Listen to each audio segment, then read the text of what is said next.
Hi boys and girls, I just thought I'd read some more from our new class novel called A Bear Called Paddington. And we didn't quite finish chapter 2. So we've got to the point where Paddington, remember, has flooded upstairs. I'll just read the last few words before we carry on. "Help, help," shouted Paddington. "Please come in. I think I'm going to drown." "Oh, Paddington!" Judy leant over the side of the bath and helped Jonathan lift out a dripping and very frightened Paddington onto the floor. "Oh, Paddington, thank goodness you're all right." Paddington lay on his back in a pool of water. "What a good job I had my hat," he panted. "Aunt Lucy told me never to be without it." "But why on earth didn't you pull the plug out, you silly?" said Judy. "Oh," Paddington looked crestfallen. I never thought of that." Jonathan looked admiringly at Paddington. "Crikey," he said, "fancy you making all this mess. Even I never make such a mess as this." Paddington sat up and looked around. The whole of the bathroom floor was covered in a sort of white foam where the hot water had landed on this map of South America. "It is a bit untidy," he admitted. "I don't really know how it got like that." "Untidy?" Judy lifted him to his feet and wrapped him in a towel. "Paddington, we've got a lot of work to do before we go downstairs again. If Mrs. Bird sees this, I don't know what she'll say." "I do," exclaimed Jonathan. "She says it to me sometimes." Judy began wiping the floor with a cloth. "Now, you must dry yourself quickly in case you catch a cold." Paddington began rubbing himself meekly with a towel. "I must say," he remarked, looking at himself in the mirror, "I am a lot cleaner than I was. It doesn't look like me at all." Paddington did look much cleaner than he had when he first arrived at the Browns. His fur, which was really quite a light colour, not dark brown as it had been, was standing out like a new brush, except that it was soft and silky. His nose gleamed and his eyes had lost all traces of the jam and cream. He was so much cleaner that when he arrived downstairs and entered the dining room some time later, everyone pretended not to recognise him. "The tradesman's entrance is at the side," said Mr. Brown from behind the paper. Mrs. Brown put down her knitting and stared at him. "I think you must have come to the wrong house," she said. "This is number 32, not 34. Even Jonathan and Judy agreed there must be some mistake. Paddington began to get quite worried until they all burst out laughing and said how nice he looked now that he was brushed and combed and respectable.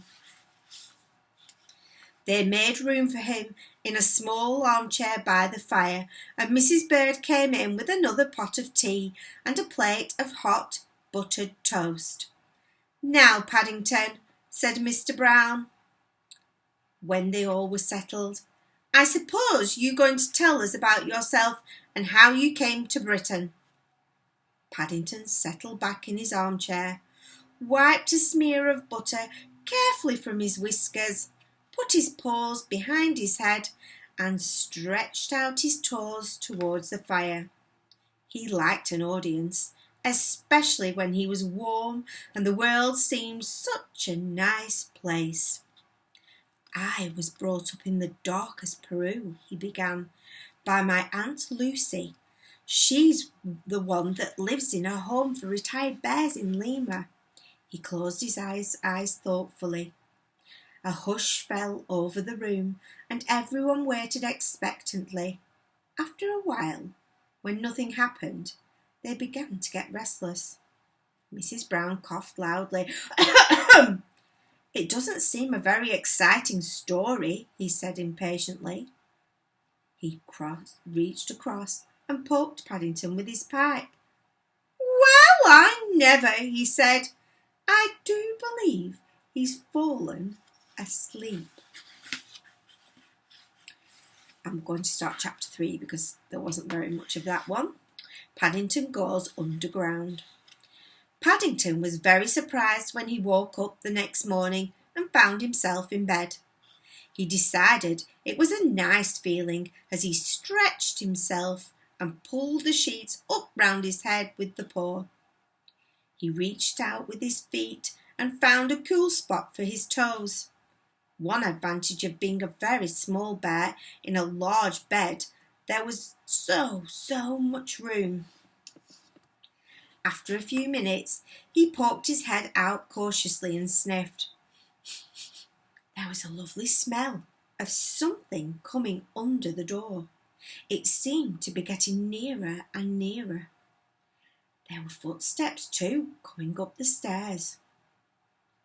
As they stopped by his door, there was a knock, and Mrs. Bird called, "Are you awake, young Paddington?" Only just," called out Paddington, rubbing his eyes. The door opened.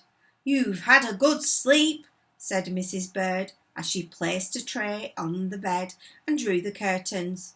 "You're a very privileged person to have breakfast in bed on a weekday." Paddington eyed the tray hungrily.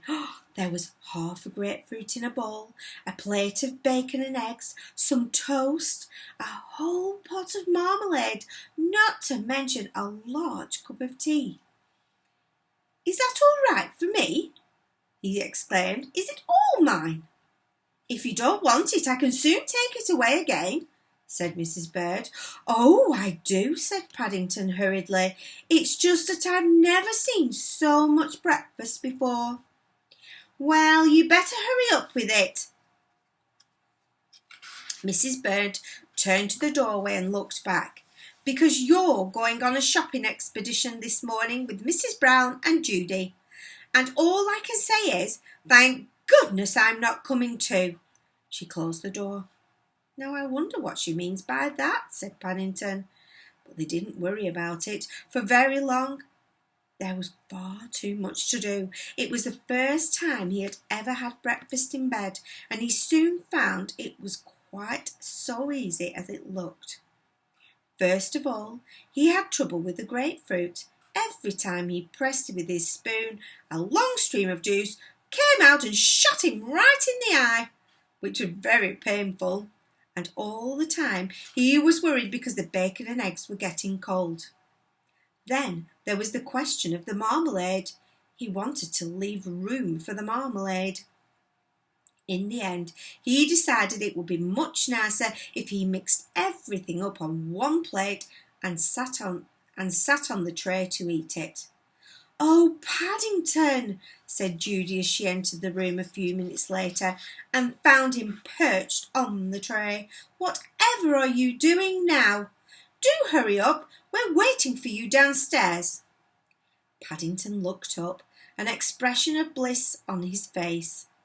What part of his face which could be seen behind egg whiskers and toast crumbs? He tried to say something, but all that he could manage was a muffled grunting noise which sounded like "I'm coming," all in one. "Really?" Judy took off her handkerchief and wiped his face. "You're the stickiest bear imaginable, and if you don't hurry up, all the nice things will be gone. Mummy's going to buy you a complete new outfit from Barkridge's. I heard her say so. Now, comb your fur quickly and do come on down." As she closed the door, Paddington looked at the remains of his breakfast. Most of it was gone, but there was a huge piece of bacon left, which it seemed to be a pity to waste. He decided to put it into his suitcase, just in case he got hungry later on. He hurried into the bathroom and rubbed his face over with some water. Then he combed his whiskers carefully, and a few moments later, not perhaps looking as clean as he had done the evening before, but quite smart, he arrived downstairs. I hope you're not wearing that hat, said Mrs. Brown as she looked down at him. Oh, do let him, Mummy, cried Judy. It's so unusual. It's unusual, all right, said Mrs. Brown. I don't know that I've ever seen anything quite like it before. It's such a funny shape. I don't know what you'd call it. It's a bush hat, said Paddington proudly, and it saved my life. Saved your life? Repeated Mrs. Brown. Don't be silly. How can a hat save your life? Paddington was about to tell her of his adventure in the bath the evening before when he received a nudge from Judy. She shook her head. It's a long story, he said lamely. Then you better save it for another time, said Mrs. Brown. Now come along, both of you. Paddington picked up his suitcase and followed Mrs. Brown and Judy to the front door. By the door, Mrs. Brown paused and sniffed. That's strange, she said. There seems to be a smell of bacon everywhere this morning. Can you smell it, Paddington? Paddington started. He put the suitcase guiltily behind himself and sniffed. He had several expressions which he kept for emergencies. There was the thoughtful expression when he stared into space and rested his chin on a paw. Then there was the innocent one, which wasn't really an expression at all. He decided to use this one. It's very strong, he said, truthfully, for he was a truthful bear, and then he added, perhaps not quite so truthfully, I wonder where it's coming from. If I were you, whispered Judy, as they walked along the road towards the tube station. I should be more careful in future when you pack your suitcase. Paddington looked down. A large piece of bacon stuck out of the side of his case and was trailing on the pavement. Shoo! Cried Mrs. Brown as a grubby-looking dog came bounding across the road. Paddington waved his suitcase. Go away, dog, he said sternly. The dog licked its lips, and Paddington glanced anxiously over his shoulder as he hurried on, keeping close behind Mrs. Brown and Judy. Oh dear, said Mrs. Brown, I have a funny feeling about today, as if things are going to happen. Do you ever have that feeling, Paddington? Paddington considered for a moment. Sometimes, he said vaguely as they entered the station. At first, Paddington was a little bit disappointed in the underground. He liked the noise and the bustle and the smell of warm air which greeted him as they went inside, but he didn't think much of the ticket. He examined carefully the piece of green cardboard which he had in his paw. It doesn't seem much for 80p, he said. After all the lovely whirring and clanking noises the ticket machine had made, it seemed very disappointing. He expected much more for his money. But Paddington, Mrs. Brown sighed, you only have a ticket so that you can ride on the train. They won't let you otherwise. She looked and sounded rather flustered. Secretly, she was beginning to wish she had waited until later in the day, when it was not quite so overcrowded. There was also the special business of dogs. Not one, but 6 dogs of various shapes and sizes had followed them right inside. She had a funny feeling it had something to do with Paddington. But the only time she caught his eye, it had such an innocent expression. She felt quite upset with herself for having such thoughts. I suppose, she said to Paddington, as they stepped onto the escalator, we ought really to carry you. It says you're supposed to carry dogs, but it doesn't say anything about bears. Paddington didn't answer. He was following behind in a dream. Being a very short bear, he couldn't easily see over the side, but when he did, his eyes nearly popped out with excitement. There were people everywhere. He'd never seen so many. There were people rushing down one side, and there were more people rushing up the other. Everyone seemed to be in such a terrible hurry. As he stepped off the escalator, he found himself carried away between a man with an umbrella and a lady with a large shopping bag. By the time he managed to push his way free, both Mrs. Brown and Judy had completely disappeared. And I'm going to stop there today, boys and girls. I hope you enjoyed that.